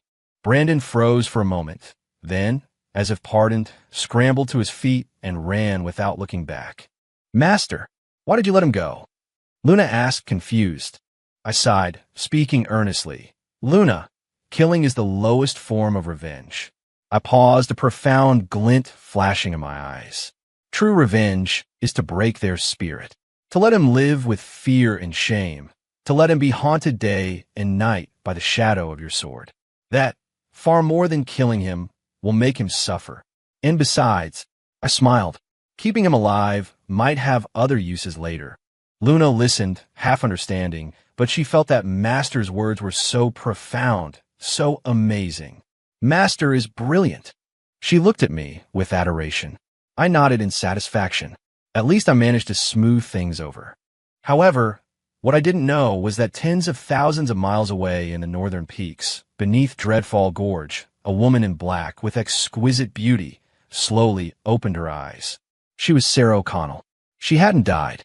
She felt a faint connection in her bloodline, confirming that her daughter was alive and safe. She breathed a sigh of relief. Immediately after, an incredibly cold, killing intent burst forth from her eyes. The Obsidian Coven. You just wait. She stood up, her figure a blur, and vanished into the wind and snow. A greater storm was brewing. After sending away the plague that was Brandon Cross, Blackwood Sanctum returned to its usual calm. Calm, however, was merely a surface. Beneath it, currents stirred. I now lived, each day, cautiously, juggling being a dad to the constantly hungry Nia while constantly guarding against Luna's maiden's heart, which could explode at any moment. I discovered that Luna's hostility towards Nia hadn't completely vanished after my previous reprimand. Instead, it went underground, becoming more subtle. For example, when I wasn't looking, she would direct a kind smile at Nia in the cradle, then silently mouth the words, "Little one, you'd better be a good girl." Another example, the rattle she made for Nia didn't make a thump-thump sound, but a faint clang of swords. Every time I saw these things, my heart raced. I could only redouble my efforts to give Luna moral and ethical education. I devised a detailed senior sister training plan for Luna. The first rule, as a senior sister, you must cherish your junior sister. Every day, you must hold little junior sister and sunbathe with her for an hour to foster affection. The second rule, as a senior sister, you must lead by example. Your daily cultivation tasks are doubled to set a good example for your junior sister. The third rule, as a senior sister, you must be responsible. All chores inside and outside the sanctum, including washing little junior sister's diapers, are your responsibility. Luna's face crumpled like a bitter gourd as she looked at these humiliating 3 treaties. Master, do I have to wash the diapers too? What? My eyes widened. Do you want your little junior sister, still in her swaddling clothes, to wash them herself? And no. But then it's settled, I declared, hammering the point home. This is a test of your character. Only when you truly treat Nia as your own sister will your swordsmanship truly reach perfection. By now, I could bluff with ease, although Luna was 100 times unwilling. Once she heard it related to her swordsmanship, she could only grimace and accept. Thus, every day in Blackwood's sanctum, a peculiar scene unfolded. A fairy-like young woman, holding a baby, would sweat profusely while sweeping, chopping firewood, and carrying water, muttering under her breath. Little one, if it weren't for Master, I would have thrown you into the back of the mountain to the wolves long ago. Little one, try crying one more time? Believe it or not, I'll hang you up and beat you. Little one, when you grow up, if you dare to fight senior sister for Master, senior sister will break your legs. Whenever this happened, I would coincidentally emerge from the hall and cough. Luna would immediately change her expression, smiling more radiantly than a flower, gently patting Nia's back. Oh, our Nia is the best. Senior sister loves you the most. Watching this performance, rivaling a Sichuan opera face change, I had only one word. Exhausting. Mentally exhausting. However, though this training plan wore me out, its effects were significant. Luna's attention was successfully diverted, leaving her no time for further shenanigans. Her cultivation also progressed by leaps and bounds through high-intensity tasks and training, quickly breaking through to Qi condensation level 4. And I, too, finally had some time to myself. I invested most of my sanctum points into my own cultivation. After exchanging for a few Qi gathering pills, my cultivation also steadily rose to Qi condensation level 4. The sanctum's only source of income came from the spirit beasts Luna hunted daily. I didn't know how to process the materials, so I had Luna take them to the market at the foot of the mountain to sell. Before long, they had accumulated a considerable fortune, dozens of low-grade spirit stones. With money, I immediately built the disciple quarters. When a quaint and elegant small building with a built-in spirit gathering array rose in the sanctum, Luna's eyes widened. Master, you can even build immortal residences? Just a little something.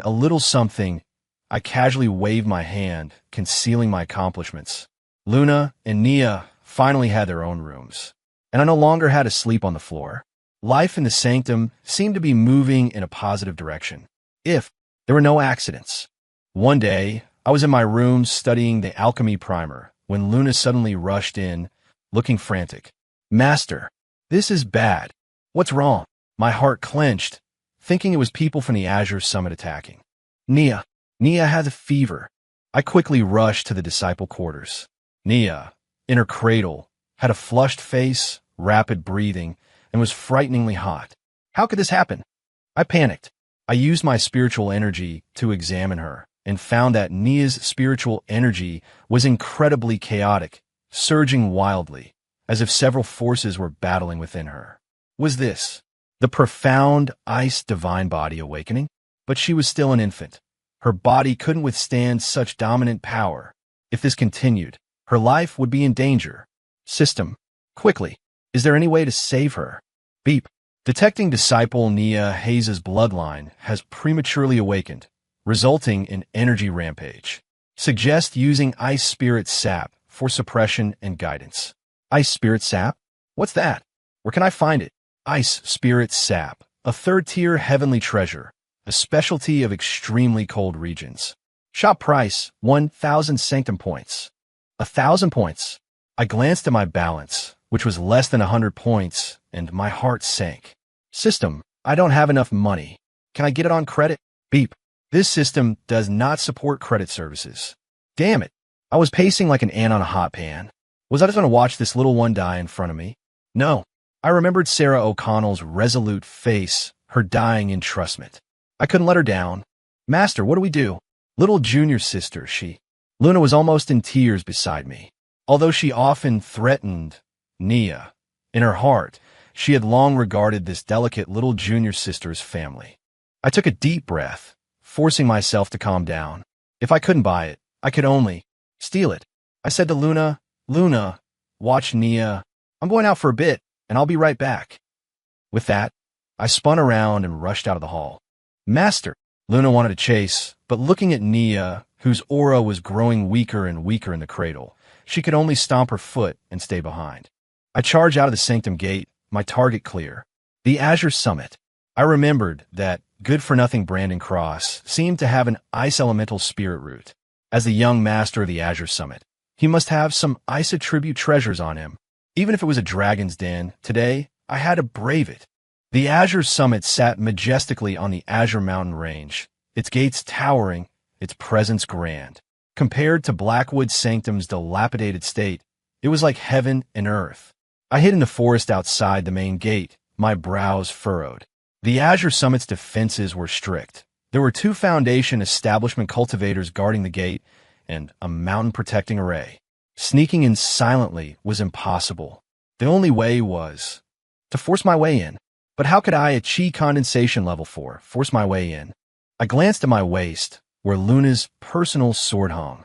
The sword sheath bond was my only trump card. Borrowing half of Luna's cultivation, which was Chi condensation level 2 power, would make me Chi condensation level 6. It sounded good, but it still wasn't enough against a Foundation establishment cultivator. What to do? I was anxious. Nia's condition couldn't wait much longer. I gritted my teeth and decided to gamble. I walked out of the forest and headed straight for the main gate. "Stop! Who goes there?" 2 guarding disciples immediately blocked my path. I wore a gentle smile, bowed with cupped hands, and said, "To Taoist brothers, I am Ethan Hayes of Blackwood Sanctum, specially here to visit your sex young master, Brandon Cross." Blackwood Sanctum? One disciple frowned, clearly having never heard the name. The other disciple's face changed, as if remembering something, and he tugged his companion's sleeve, whispering, "It's the guy who scared the young master silly a few days ago." The 2 disciples' gazes instantly changed, filled with vigilance and hostility. "Our young master isn't seeing visitors. Leave now. Taoist brother, please make an exception."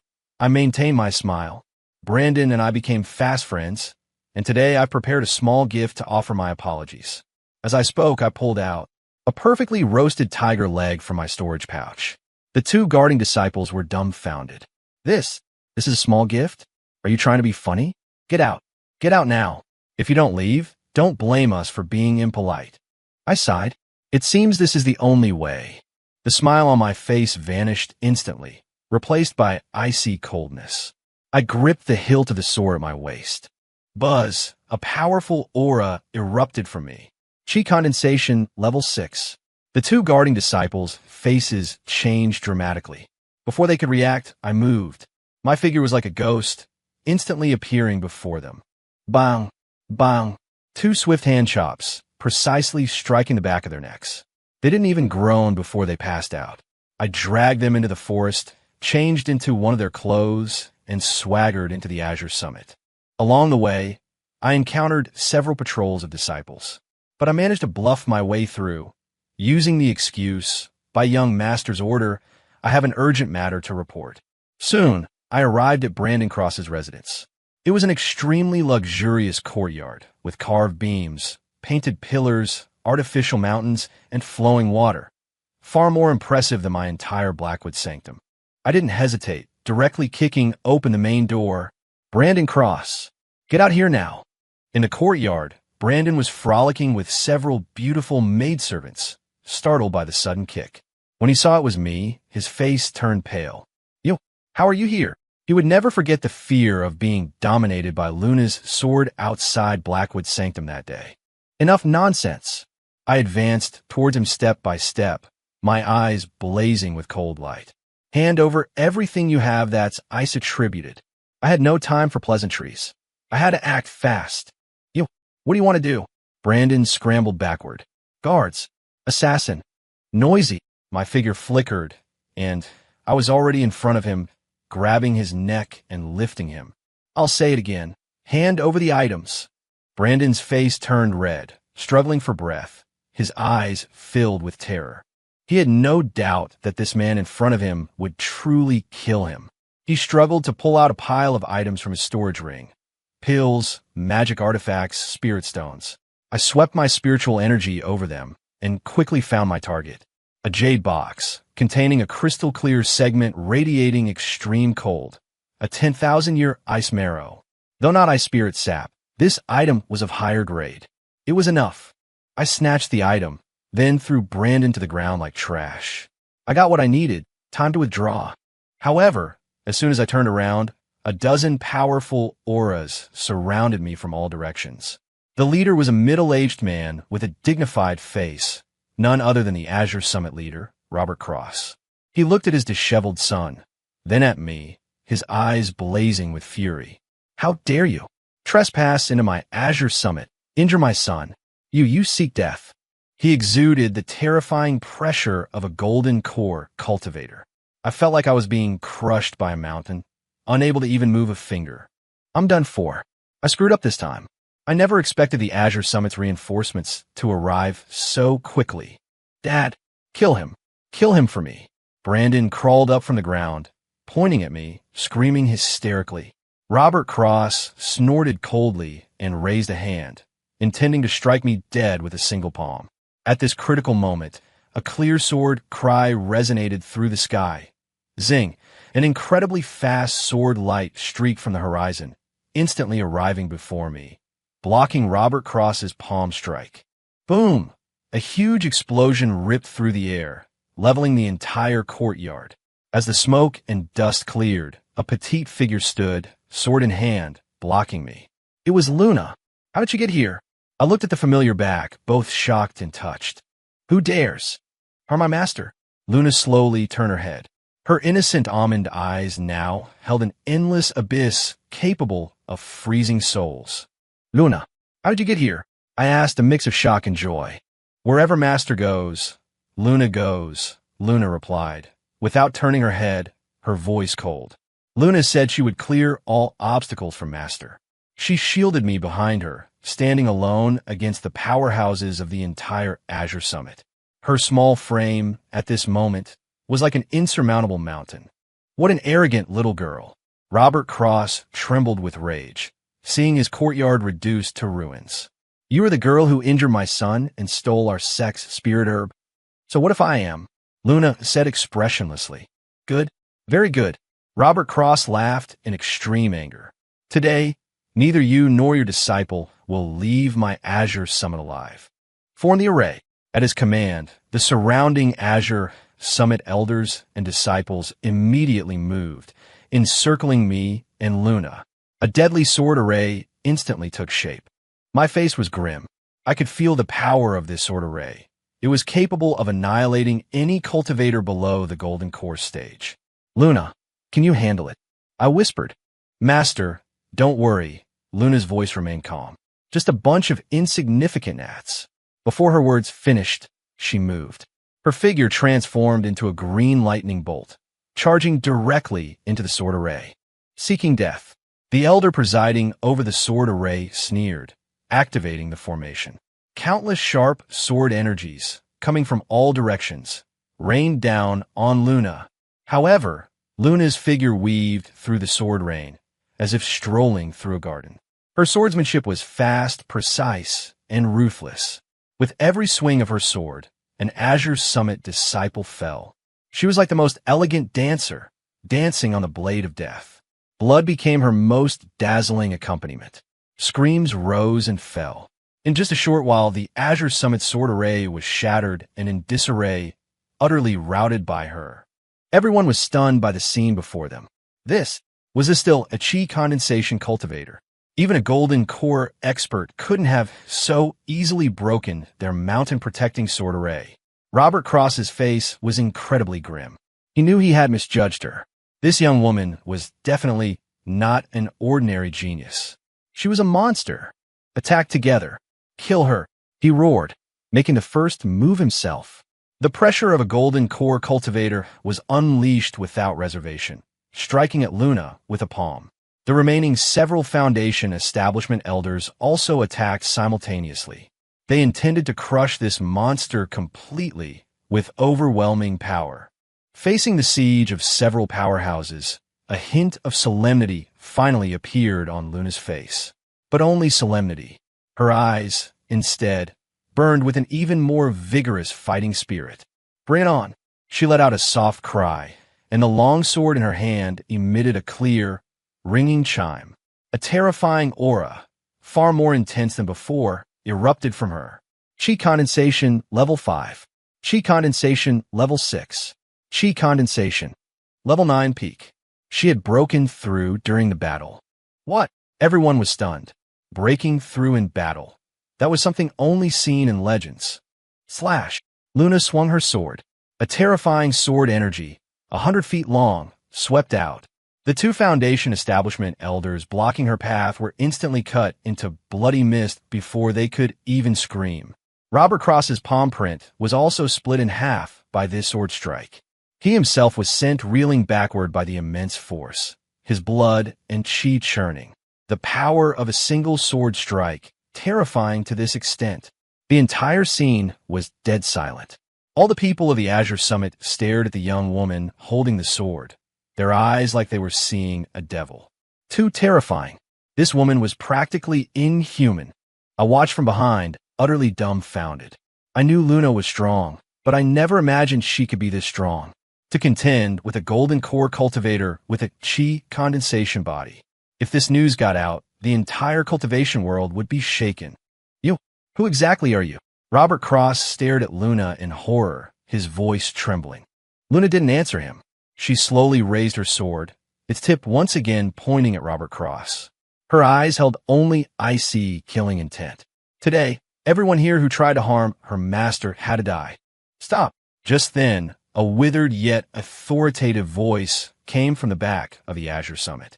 Immediately after, a pressure several times more terrifying than Robert Cross's descended from the sky. Nascent Soul Stage. It was the ancestor of the Azure Summit. My heart sank. Crap. This time, we had really stirred up a hornet's nest. A white-haired old man appeared out of thin air, his hair and beard bristling, his eyes as sharp as an eagle's, fixed on Luna. What a murderous little girl. Today, this old man will act on behalf of heaven and deal with you. You monster. He raised his hand and pointed downwards. A massive finger, formed by spiritual energy, descended with world-destroying power, pressing down on Luna. Under this one finger, space itself seemed to freeze. Luna's faccia pallid. She could feel that she absolutely couldn't block this strike. She instinctively looked back at me. In her eyes, there was no fear, only reluctance and resolve. She bit her tongue hard, and the spiritual energy in her entire body began to burn wildly. She was going to self-detonate, to use her own life to buy her master a sliver of hope. No. I instantly understood her intention, my eyes bloodshot. Without thinking, I immediately activated the sword sheath bond. A powerful force surged into my body, and my cultivation instantly skyrocketed. At the same time, I snatched the long sword from Luna's hand, shielded her behind me, and charged towards the world-destroying giant finger. "You want to harm my disciple? Step over my dead body first." I roared, pouring all my strength into wielding the strongest sword strike of my life. The moment I swung that sword, I felt all my vitality and spirit drained. I had borrowed not just Luna's cultivation, but also her indomitable, all-encompassing, invincible sword intent. A tiny, yet incredibly brilliant sword light surged upward, colliding with the sky-obscuring giant finger. There was no earth-shattering explosion. At the moment the sword light touched the giant finger, time seemed to stand still. Immediately after, the giant finger, condensed from the full power of the nascent soul ancestor, began to shatter from its tip, inch by inch, turning into countless specks of light and dissipating into the air. And I, like a kite with a broken string, fell from the sky, spitting out mouthfuls of blood. "Master!" Luna let out a heart-wrenching shriek, flying forward and catching me in her arms. Uffed. I spat out another large mouthful of blood, my face as pale as paper. The power of sword sheath had receded, and the immense backlash almost tore my body apart. I felt my consciousness rapidly blurring. Luna. Quick, run. I used my last ounce of strength to thrust the segment of 10,000-year ice marrow into Luna's hand. In midair, the Azure Summit ancestor's face showed shock for the first time. He looked at his shattered attack, then at the dying young man below, his eyes filled with disbelief. A chi condensation level boy had actually blocked his strike. Though it was just a casual blow, it was by no means something a chi condensation cultivator could withstand. This man, who exactly was he? Ancestor. Kill him. They are already at their wits' end. Robert Cross shouted from his side. The Azure Summit ancestor snapped back to reality, murderous intent reappearing in his eyes. Regardless of these two's origins, today they must die here. He raised his hand again. However, this time, Luna didn't look at him. She only lowered her head, looking at the man in her arms, whose aura was growing weaker and weaker. Tears, one by one, streamed from her eyes, falling onto my face. Burning hot. Master, didn't you say no one could bully Luna? Master, didn't you say you would make those who bullied Luna pay with blood? Master, do your words still count? She murmured, her voice as soft as a dream. I could no longer answer her. My consciousness had already fallen into boundless darkness. Good. Luna smiled. She slowly placed me on the ground. Then she stood up. She looked up at the Azure Summit ancestor in midair and at all the people of the Azure Summit around her. The last trace of light in her innocent almond eyes completely extinguished. In its place was a madness and darkness capable of freezing the entire world. You all. Her voice was no longer the clear, crisp tone of a young girl, but had become hoarse, deep, as if from the depths of hell. Musti. Boom. A terrifying aura, impossible to describe with words, erupted from her small body, soaring into the sky. Black, demonic energy, like a tide, swept out in all directions, centered around her. The sky instantly darkened. Ominous clouds gathered, lightning flashed, and thunder roared. All the Azure Summit disciples touched by the demonic energy instantly let out blood-curdling screams. Their bodies shriveled at a visible rate, eventually turning into desiccated corpses. Their essence and souls were completely devoured by the black, demonic energy. Demonic art. The Azure Summit ancestor's face showed fear for the first time. This kind of domineering and evil cultivation technique he had only seen in ancient texts. This was the sky-devouring demonic art of an ancient demon lord. You, who exactly are you? He shrieked in terror. Luna didn't answer him. Her hair, tainted by the demonic energy, slowly turned from black to an eerie, pure white. Her pupils also became a blood-chilling crimson. On her brow, an enigmatic black lotus mark slowly emerged. Her cultivation, after devouring the essence and souls of hundreds of cultivators, began to skyrocket wildly. Foundation establishment. Golden core. Nascent soul. In just a few breaths, she transformed from a small chi condensation cultivator into a terrifying existence that even a late-stage nascent soul ancestor had to look up to. She floated in midair, white hair dancing, blood-red eyes eerie, like a peerless demoness returned from hell. She extended a slender finger, pointing distantly at the Azure Summit ancestor. Old man, was it you who harmed my master? Her voice was filled with boundless ice and killing intent.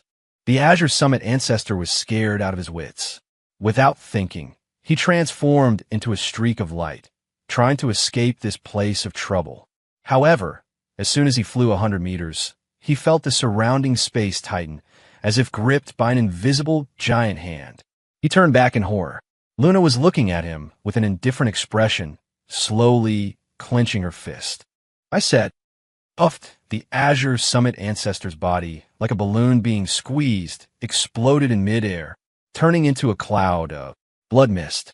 A nascent soul ancestor, thus, was utterly annihilated, body and soul.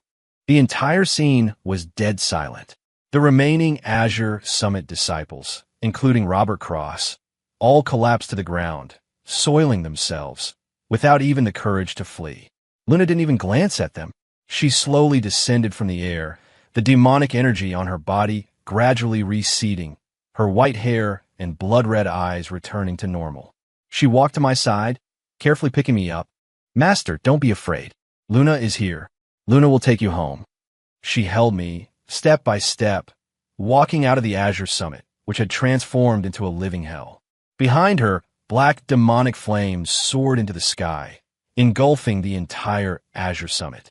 She held the only and most important man in her arms, her eyes gentle yet obsessive. "Master, when you wake up, you'll definitely praise Luna, won't you? Luna avenged you. From now on, no one can bully us anymore. Master, you said Luna was your only disciple." She lowered her head and gently kissed my pale lips. "You mustn't. Lie to Luna again, okay?